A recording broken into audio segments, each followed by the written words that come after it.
Okay, it's going to be a review of WrestleMania 13. So going back to March 23rd, 1997 from the Rosemont Horizon in Chicago. The attendance is 18,197.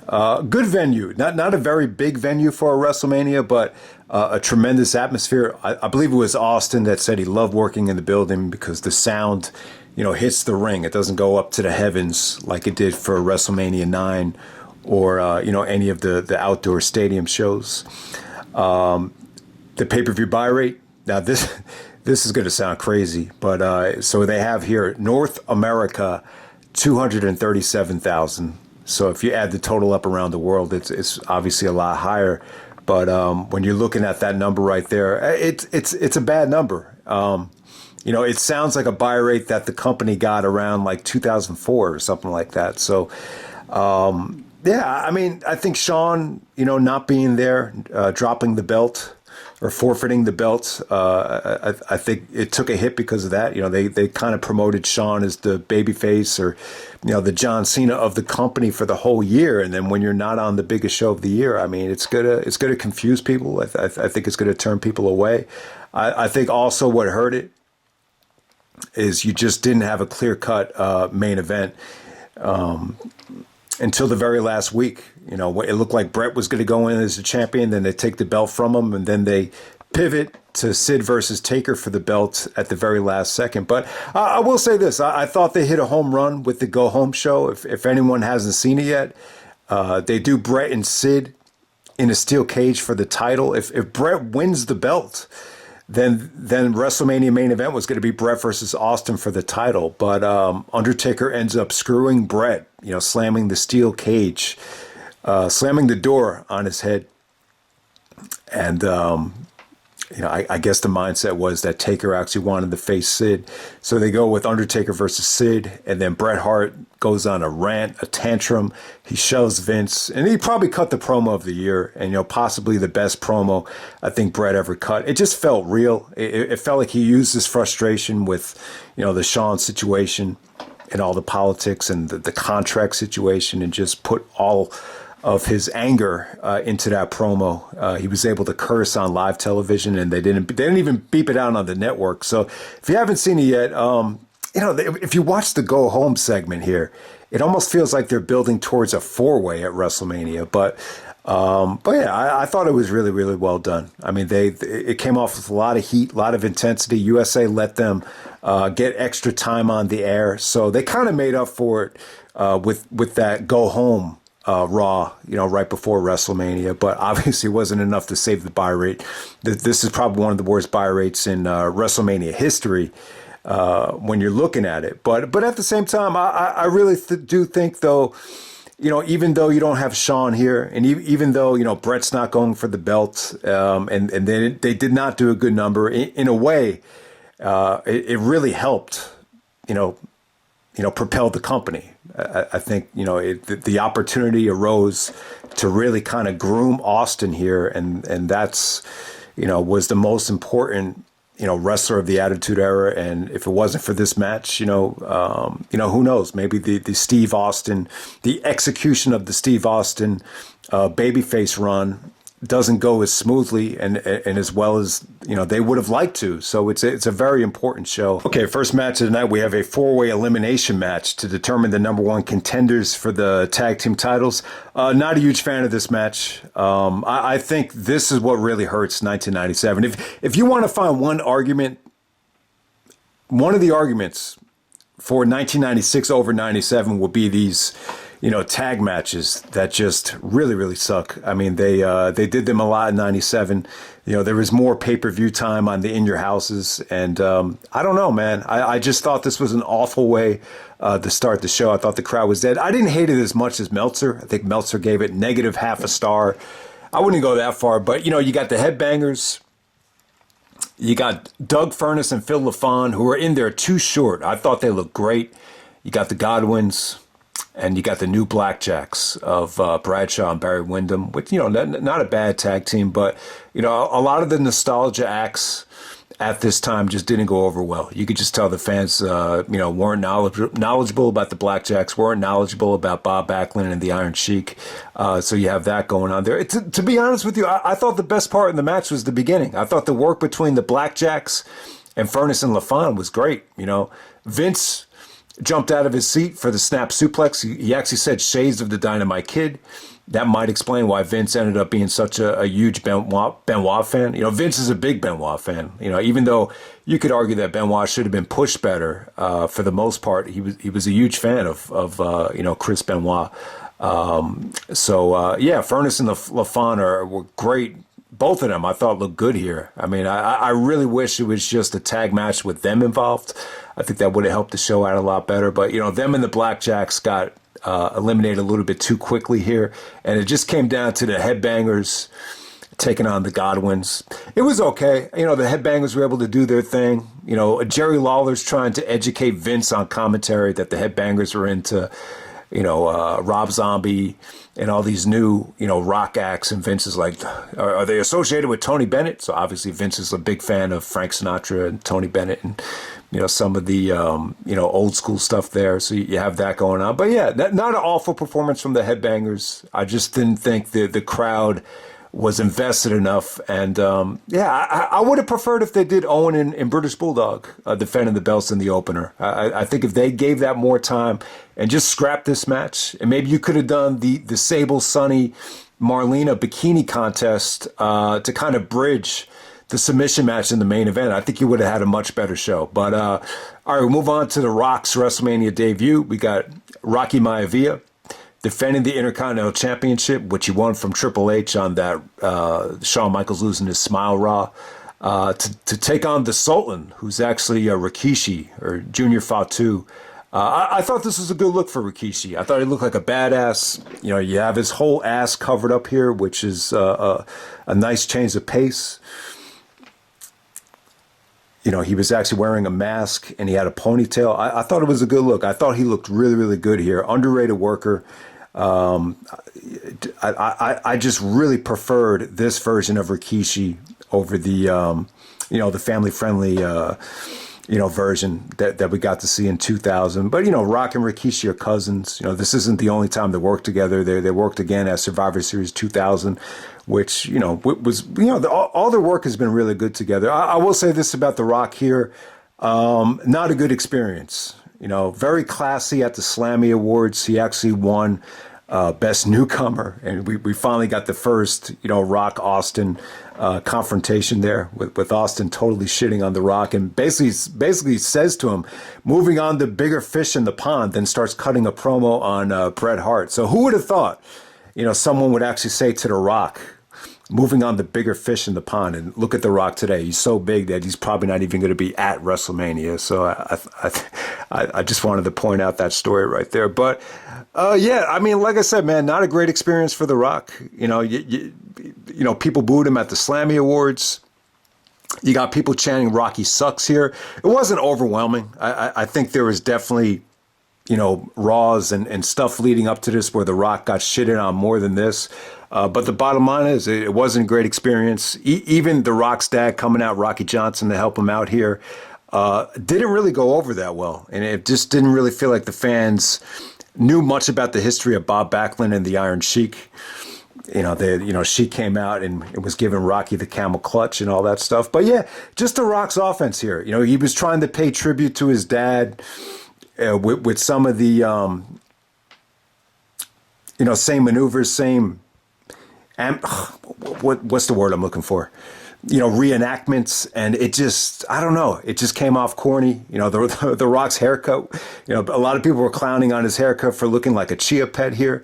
But overall, lots of growing pains here. There was a lot of growing pains for everybody at that time in 1997. So you got to start somewhere. It was a good experience. Him celebrating with his father. Looking back on it, you're glad he got to do it. But the combination of just the fans booing him, and you got Honky Tonk Man and Jerry Lawler just totally shitting on him, calling him Rookie Maivia. But overall, Rock defends the Intercontinental Championship. They thought putting him against the Sultan instead of someone like Triple H, you would get the fans more so on Rock's side here, but it just didn't work out too well. But I didn't think The Rock looked bad here. Just some of the reenactments of his father's offense just came off kind of cheesy. But we'll move on from there. Next, we got Hunter Hearst Helmsley with Chyna. Chyna made her debut a couple weeks ago, and she was red hot at the time, taking on Goldust with Marlena. A good match right here. I really enjoyed it. I think the problem with this more than anything was, fans just didn't get behind Goldust as a babyface. So the match overall, I thought it got a lukewarm reaction. But I'll tell you, like the most memorable thing for me, and I was pretty much a casual fan at the time. I just, watched Raw sporadically. But the only thing I really remembered was the Chyna bear hugs on Marlena, leading up to the show. And they were able to do it here for the finish. So that was really memorable. Chyna just looked, like a freak at this time. I mean, you could argue she had more muscles than anybody on the roster here, which is really, really crazy when you think about it. I remember Triple H and Shawn Michaels, they started working out with Chyna at the gym, and I believe someone asked Triple H, like, how come you can't bench as much as her? And I think he was so embarrassed that he had to lie, actually. I think Chyna talked about that in her book, so that's a really interesting story. But yeah, Chyna was at this time, like, she really was getting a lot of attention. So I just wanted to point that out. But yeah, I thought overall this was a much better experience for Triple H than at WrestleMania 12 against Ultimate Warrior.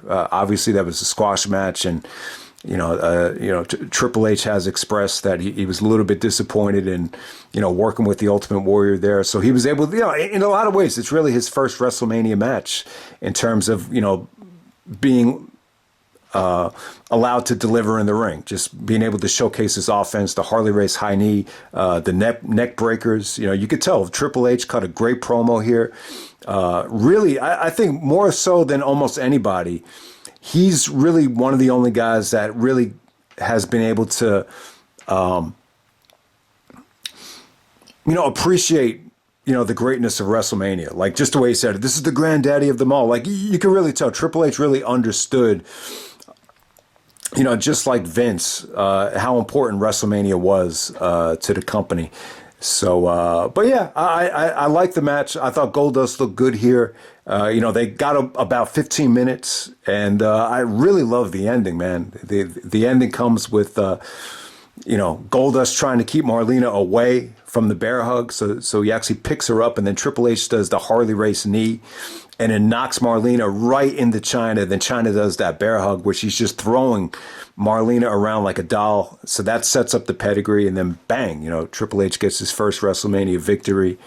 And good stuff. But yeah, a great weekend for Triple H. I would definitely say a much more positive experience compared to WrestleMania 12. Like, you could even see the early stages of DX come out at the Slammy Awards, where he I believe it was during the bikini contest right after Sunny came out. He said that Chyna wouldn't be competing. I guess she was supposed to compete. And he basically said that, the only thing Sunny's good for is, stuff that we can't show on television. And I have a best friend that says she's not even that good at that. So that sounds like DX to me. You can see the early stages of DX coming out there. So, kind of a bad weekend for Sunny. You could just see a lot of jealousy on her face from being upstaged by Sable in the bikini contest. And I think Sable actually won Diva of the Year, or Woman of the Year. So you have that going on there. But I'll tell you what, man, the Slammy Awards, I think they were really like an essential buildup to this show, especially like with Owen Hart, stealing the Slammies. That became part of his gimmick. And they really did a good job of like cutting promos. Shawn and Bret in '96, they did it. And on this show as well, they really did a good job of setting up Taker and Sid. Austin was just like a hyena, like a rattlesnake on this show, towards Bret Hart. And just overall, like, I just thought there was just a lot of good, promos. I mean, you could definitely argue some of the Slammies, it feels like you're wasting your time if you watch them. But there was a lot of stuff went on here to really help, set up WrestleMania 13. But I just, I don't know. I don't know how many people watched the Slammies. I don't know if it really had that much of a positive effect on the buy rate. I'm assuming it didn't, looking at the number. All right, next up we got Owen Hart and the British Bulldog taking on Mankind and Vader for the Tag Team Championships. Probably the most disappointing match of the night. I love Owen's entrance here with the Slammies. I don't even know if Owen won a Slammy. I think he stole them. I think the first one, they gave it to him because he made Shawn Michaels pass out with a concussion. But, so that was one of them. I think the other one he stole. But, give Owen Hart credit. Him coming out to the ring with the Slammies, it really kind of opened the door up for the cocky heel to come out with the gold medal and brag about it. So I think, that's what it really reminded me of there. So give Owen credit. I love the promo on Jim Ross. He calls him a cowboy wannabe and stop trying to stir up shit between me and British Bulldog. I think at the time Bulldog is a European champion and a tag team champion. And they're taking on the monsters of Mankind and Vader. All right, so I think the problem with the match here, it feels like it's heel versus heel. It felt like the crowd didn't know who to cheer for. The ending just sucked, man. I was really getting into this, and by the time you get to the ending, it feels like a match that could have happened on Raw.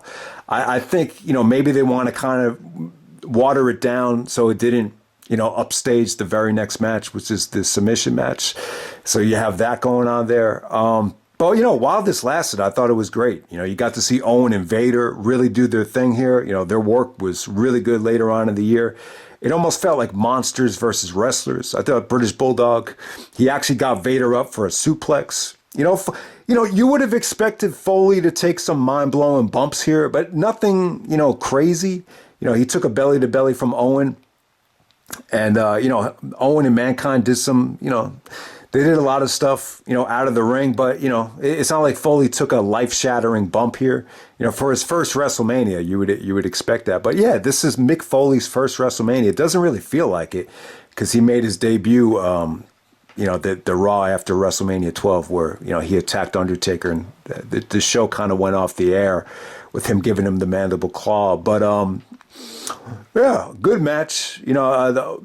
Owen and Bulldog as a tag team. I loved it. I just wish this could have been the opener. Wish you could have gotten a better finish. Vader actually takes off his mask. I'm not sure why. And he's just giving stiff shots throughout this whole thing. So, yeah, I mean, the positive side about it is I don't think you really have a clear-cut babyface team. So you didn't have that, WWE-style tag match dynamic where you've seen the formula time and time again with the guy getting the hot tag and you basically know what's coming. It didn't feel like that. It felt like a match you would have seen overseas in a different promotion. So it had a unique feel. I just hated the ending though. You got Foley giving British Bulldog the mandible claw, and they just get counted out. Foley doesn't. He just cares more about punishing the British Bulldog, and they don't get back into the ring. So there we go with that. Probably the most disappointing match of the night, even though it's probably the second most attractive match on the whole show. All right, next up you got the match of the year. YouTube's favorite match of all time. Most people would agree the greatest WrestleMania match of all time. I would definitely say this. It's definitely the most intense WrestleMania match. The greatest double cross you'll probably ever see in the history of pro wrestling. But yeah, you have Bret Hart and Stone Cold Steve Austin. No disqualification submission match, but Ken Shamrock is a special guest referee. Shamrock is showing off those guns. I thought Shamrock was great. I want to point this out. I thought Shamrock was great. Thought he added to the match without taking away from the match. So give him credit. I thought he brought legitimacy. I thought he helped Bret turn heel. The art of pro wrestling where you have Bret, not wanting to step through the ropes and fight Shamrock, and then he gets booed. I thought that was great and really kind of jump-started Bret Hart's heel turn. But, I'll tell you why this match really works so well. I think you have two different reasons going on here. I think Bret was not happy with the match. I think it's real. I think Bret wanted to face Shawn, and the plan was for Bret to win the belt back at WrestleMania, and, that not happening. I think he was angry about that. I also think, and I'm glad we watched WrestleMania 11 right before this because when you put this match up on the chalkboard on paper, you know, if you would have told Bret you're in another submission match, so this is submission, not I quit, and then you got another special guest referee, you almost have the nightmare of Piper and Backlund, you know, coming back from WrestleMania 11, where, you know, I'm sure it probably crossed Bret's mind, like how do we know it's not going to be as bad as that? So I think that probably crossed his mind. And, you know, I think he was really adamant that he just didn't want to replicate that feeling that he had at WrestleMania 11, where he just didn't like it and thought it was terrible. And, you know, Bret legitimately looks pissed, frustrated. And, you know, they're trying to imply that Bret's a crybaby, but it just really, really worked here. That whole dynamic of Bret just being very cynical. And, you know, his performance here really reminded me of Austin at SummerSlam 2001, where he really controlled the tempo and was just very aggressive, very violent. And then Austin on the other side, you know, I don't think Austin was upset about the match, but, you know, from what I remember, I heard he was nervous because he didn't have a submission in his repertoire. You know, even though he was kind of labeled as a mechanic, you know, he's not a submission wrestler. So I think he was nervous about that. I think he was nervous about, you know, getting in shape. Obviously, wrestling Bret Hart at WrestleMania is a step up from wrestling Savio Vega. So I don't think Austin was disappointed. I think he saw it as an opportunity. And, yeah, the rest is history. And I'll tell you, Austin's entrance, they have the glass actually breaking by the Titantron, which is, it's a great entrance and everything. But I did want to point out, I think Diesel at WrestleMania 11, he might have been the first one to actually get that entrance with the glass actually breaking. So some people kind of forget about that. But yeah, everything about it was great. You know, one of my favorite parts is Stu Hart's reaction. You know, like Jerry Lawler says, even Stu woke up for this. I thought Jim did an awesome job really putting over about, you know, the sense of urgency from Austin that, you know, Austin's going to beat Bret Hart into submission, even though he doesn't have any submissions. And I'll tell you, Austin busted out some unique stuff. You know, the Boston Crab was cool. So it's funny. You could tell Vince hates out shouting moves here. So Austin actually does a side Russian leg sweep. And then you could tell, like, he hates calling moves. So Vince just had no passion in his voice when he called out side Russian leg sweep. But then that enabled Austin to put Bret in like an abdominal stretch by the neck. I thought that was a cool submission. People forget about that. Austin actually did execute the stunner to get Bret down. But I'll tell you, like, some of the best parts of this match is just Austin just kicking the crap out of Bret. You know, him giving him the fingers, him just stomping a mud hole in him. Just really intense, man. Just Austin just came off like such a ball of fire throughout this whole weekend. Even at the Slammy Awards, man, he came off great here. Like, without his intensity, this definitely wouldn't have worked. But yeah, I mean, the blood. I want to talk about the blood. Apparently, Vince was upset that Austin bladed here, and I don't know. I mean, why would you be looking back on it? It's like, why would you be upset? I mean, that's what made the show. But I could understand it though, especially when you have you know, executives in suits and all these you know, contracts with toy figures where, you know, they don't want to see blood. I could see why he would be nervous at the time. And Vince even on commentary, you could tell, like, he even said, "Let's just stop the match right now." So you have that going on there. But yeah, I think the blood was a good call. You know, apparently it was Bret Hart's idea. You know, obviously I think it helped Austin's babyface turn to see him in blood, because you just don't know. When you have someone that has that much, you know, animosity and that much, you know, over the top, you know, hatred like Austin did, it's like, how do you know if a babyface turn is going to work? So I think the blood, you know, was a huge part in the execution of turning Austin into a, you know, babyface, mainstream babyface that everybody could get behind, you know, which is tough. And, you know, they were able to pull it off. I mean, the blood flowing through Austin's face, I mean, the timing was just beautiful, how it happened during the sharpshooter. But also, though, I think you need that blood because you want to show that Bret is a badass, that Bret is, you know, that Bret Hart smells blood, you know, going for Austin's head, even with the blood coming out. So, loved everything about the match. I mean, the biggest nitpick people bitch about, and my brother bitched about this too, is he just hates the beginning of it when they're brawling in the crowd. But, you know, I really didn't mind it that much. And then obviously Austin breaking the sharpshooter, just the the emotion and Austin feeding off the crowd by breaking the sharpshooter, but then Bret gets right back into it.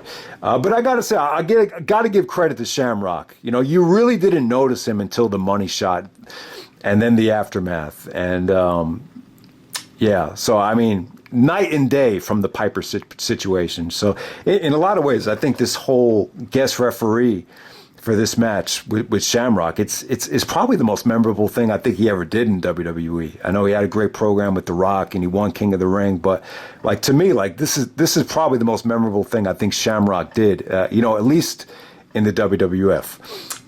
You know, I'm not crazy about this next match, the Chicago Street Fight. So you got Ahmed Johnson and the Legion of Doom taking on the Nation of Domination of Farouk, Crush, and Savio Vega. You know, Meltzer loved this match. He gave it 3.5. You know, I thought he pretty much underrated like everything on this show except this match right here. I did not notice Colt Cabana in the crowd, CM Punk's best friend. Apparently he was wearing an ECF&W shirt. I don't know why. I just didn't notice it. But I don't know, man. I just thought this felt like a mess. I will say this. Legion of Doom got a great reaction. The crowd was hot. You know, they're in Chicago, which is Hawk and Animal's hometown.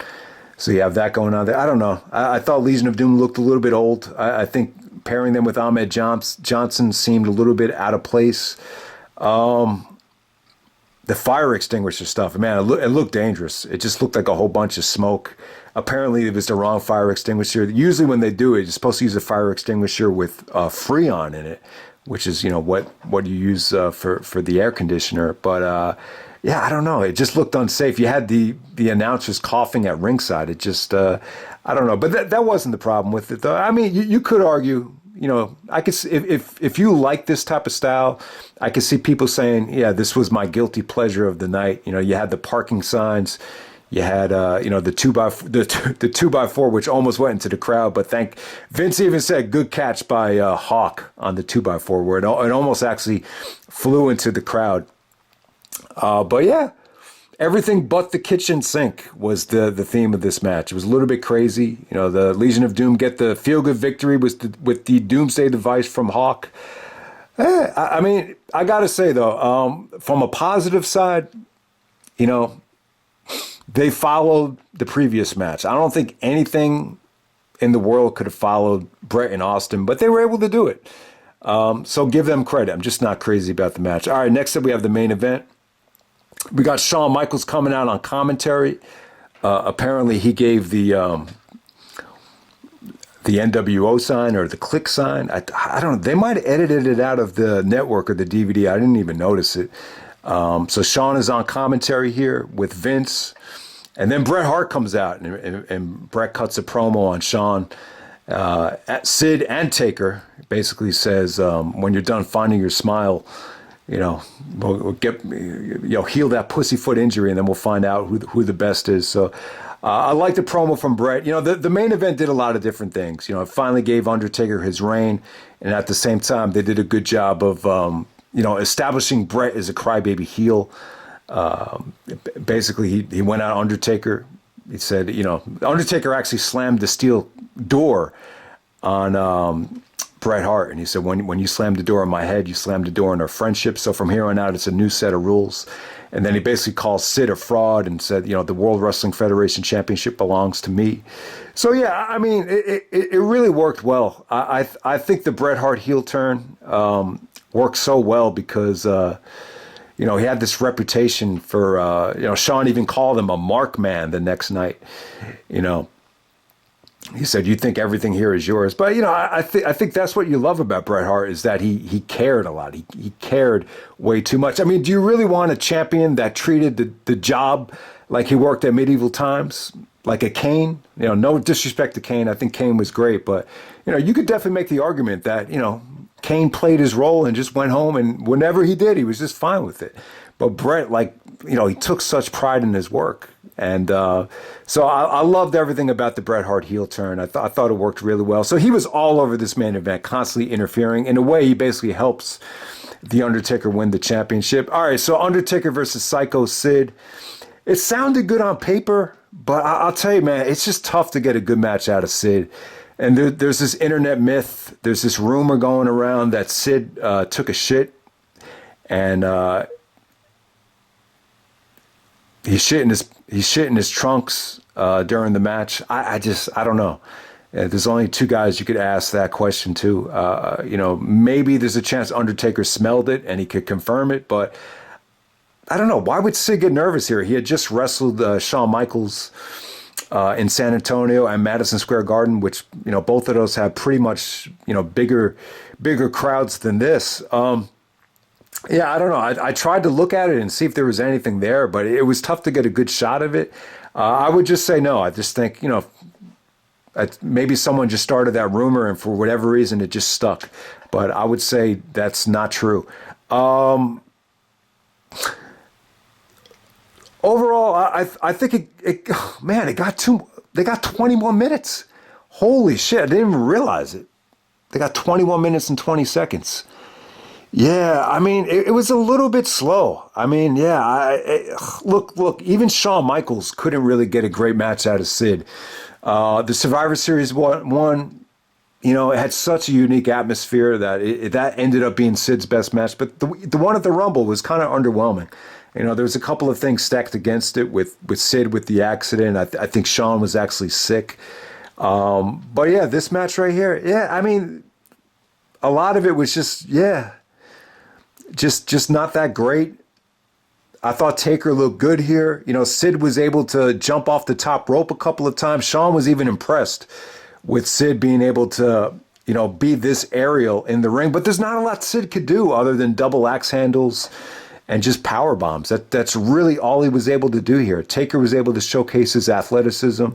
Shawn on commentary was great here. He was able to compliment the Undertaker and at the same time give subliminal jabs to like guys from the past, whether it be Bret, even Hogan. He even said, there's been guys that have held that belt undeservedly, but not this guy. So Shawn really did a good job of paying respect to the Undertaker and really,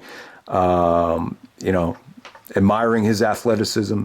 Basically put over the fact that he's a class act, that he's gotten the shaft on numerous occasions and never bitched and never complained. So yeah, you could see the Undertaker and Shawn Michaels respect come out here. It would have been cool if Shawn was a part of this show. I definitely think it would have helped it in terms of the overall legacy of WrestleMania 13. But on the positive side note, it put all the attention into the Austin face turn, and I think that definitely helped the company out. But, the positive side of Undertaker and Sid, Bret actually helps Undertaker win the title here. The ending is pretty cool with Taker tombstoning Psycho Sid. There was one nice reversal from Sid into a tombstone, which, Taker had to be fearing for his life, because I don't know if Sid has the best reputation as far as being safe. So Sid actually did tombstone the Undertaker and Taker kicked out. That was pretty cool. I didn't expect that. But yeah, Taker gets the feel-good victory here, and it was well-deserved. I think when you're in a situation where, the main event doesn't work out, Shawn loses his smile, forfeits the belt, you want to really establish Bret as more of a crybaby, so him winning the belt here doesn't make sense. You want to give Austin his moment with better build-up and on a bigger stage, so you want to keep Austin away from the belt. So the positive side effect, you could reward Undertaker for all of his hard work and, finally give him a reign that he deserves without him just being the pivot guy to Flair. When they gave Taker the belt at Survivor Series 91, that was clearly just a way to, open the door up for Flair to win the Royal Rumble. So, Taker really never got a proper reign until this reign right here. So it always kind of, even though Taker, you could argue that he's been the greatest of all time for the company, he never really got, that reign where you felt he was the man. Even this reign right here, it just felt like he got the title by default. But I thought he made the most of it. I thought it was a good, WrestleMania to SummerSlam reign. My favorite Taker reign is always going to be the Undisputed Championship reign. I thought more than any other champion, he made the most out of, being able to wrestle on Raw and SmackDown, and I thought it made the championship very credible. But this is a really good moment for Undertaker to see him go over Sid. And but yeah, you know what? Give credit to Sid. You know, he's only a part of 2 WrestleMania matches, I believe. In both matches, he found himself into the main event of WrestleMania. I don't think he was competing in 1995, so he was Shawn's bodyguard. But, you know, give him credit. He was able to main event WrestleMania in the Golden Era, the Hulkamania era, whatever you want to call it. And then he was able to main event it in, you know, I guess this was the new generation kind of transitioning into the Attitude Era. So Sid main events WrestleMania in 2 different eras. I don't think there's many people that can say that. You know, I just think Sid had a great look. I think, you know, his look really catered to what Vince loves. You know, the fans loved him. If you didn't see that much, you know, you really definitely did get behind him. You know, they got behind Sid at Survivor Series. They even got behind Sid against Bret, you know, on some of the Raws leading up to this show. So give Sid a lot of credit. I know people crap on him for taking an actual crap in his tights here and just not looking that good. And yeah, I mean, but, you know, they got too much time. I think 21 minutes is, you know, way too much time for Undertaker and Sid. I think you probably had to keep this thing to 10 minutes, but the main event is not bad. I don't think it's as bad as Hogan versus Sid from WrestleMania 8. And I definitely don't think you can say it's, you know, the worst WrestleMania main event of all time. It's in the weaker half, no doubt about it. But, you know, there's enough positive things here with the booking of Bret, Shawn's commentary, and, you know, rewarding Taker for all of his hard work to kind of justify it as being, you know, I would say a solid main event for this time. So, but overall, that's WrestleMania 13. There's really only one match that's going to, you know, jump out at you here, and there's only one match that, you know, has a lot of replay value. Overall, everything else is, you know, pretty forgettable, but there's some solid stuff on this show. I think Triple H and Goldust is the most underrated match of the night. You know, the Owen Hart and British Bulldog match is the most disappointing match of the night, but you had some good talent there. You know, you got The Rock's growing pains here as Rocky Maivia, which is, it was cool to see The Rock work with guys that he grew up idolizing, like Bob Backlund and the Iron Sheik, and, you know, getting a chance to be out there with his father. I think that was a huge step for him. But overall, when it comes to this show, you're always going to think about that double cross, and, you know, obviously the match is very important. And I did want to point out, I don't want to butcher the name of the movie, but you know, the analogy that Bret loves to use for this match is the Jack Nicholson insane asylum movie, where he's trying to get out of the insane asylum and just can't get out of it. Yeah, I think that's the picture he tried to paint with Austin here. Not being able to escape the sharpshooter, and yeah, that was definitely a great analogy there by Bret. That Jack Nicholson movie, but yeah, WrestleMania 13. Not a bad WrestleMania, not a great WrestleMania from top to bottom, but I think Bret and Austin really kind of saves the show, and it ended up being, you know, a pretty decent show because of that. So that's pretty much it, guys. Hope you enjoyed the review, and I'm out. All right.